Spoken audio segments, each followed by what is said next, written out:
अछूत व्यक्ति। एक दिन गौतम बुद्ध अपने शिष्यों के साथ एकदम शांत बैठे हुए थे। उन्हें इस प्रकार बैठे हुए देख उनके शिष्य चिंतित हुए कि कहीं वे अस्वस्थ तो नहीं। एक शिष्य ने उनसे पूछा कि आज वह मौन क्यों बैठे हैं, क्या शिष्यों से कोई गलती हो गई है। इसी बीच एक अन्य शिष्य ने पूछा कि क्या वह अस्वस्थ है, पर बुद्ध मौन रहे। तभी कुछ दूर खड़ा व्यक्ति जोर से चिल्लाया, आज मुझे सभा में बैठने की अनुमति क्यों नहीं दी गई है। बुद्ध आंखें बंद करके ध्यान मग्न हो गए। वह व्यक्ति फिर से चिल्लाया, मुझे प्रवेश की अनुमति क्यों नहीं मिली।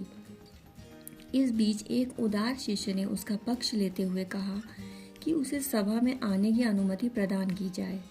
बुद्ध ने आंखें खोली और बोले, नहीं, वह अछूत है, उसे आज्ञा नहीं दी जा सकती। यह सुन शिष्यों को बड़ा आश्चर्य हुआ। बुद्ध उनके मन का भाव समझ गए और बोले, हाँ, वह अछूत है। इस पर कई शिष्य बोले कि हमारे धर्म में तो जात पात का कोई भेद ही नहीं, फिर वह अछूत कैसे हो गया।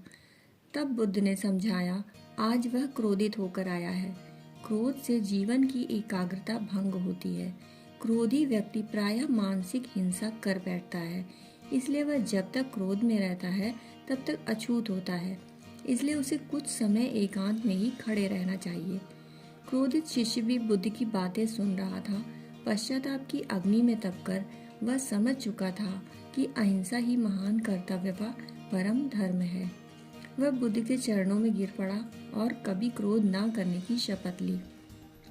आशा यह है कि क्रोध के कारण व्यक्ति अनर्थ कर बैठता है और बाद में उसे पश्चाताप होता है। इसलिए हमें क्रोध नहीं करना चाहिए। असल मायने में क्रोधित व्यक्ति अछूत ही हो जाता है और उसे अकेला ही छोड़ देना चाहिए। क्रोध करने से तन, मन, धन तीनों की हानि होती है। क्रोध से ज्यादा हानिकारक कोई और वस्तु नहीं है। बुद्ध ने कहा भी है, क्रोध को पाले रखना गर्म कोयले को किसी और पर फेंकने की नियत से पकड़े रहने के समान है।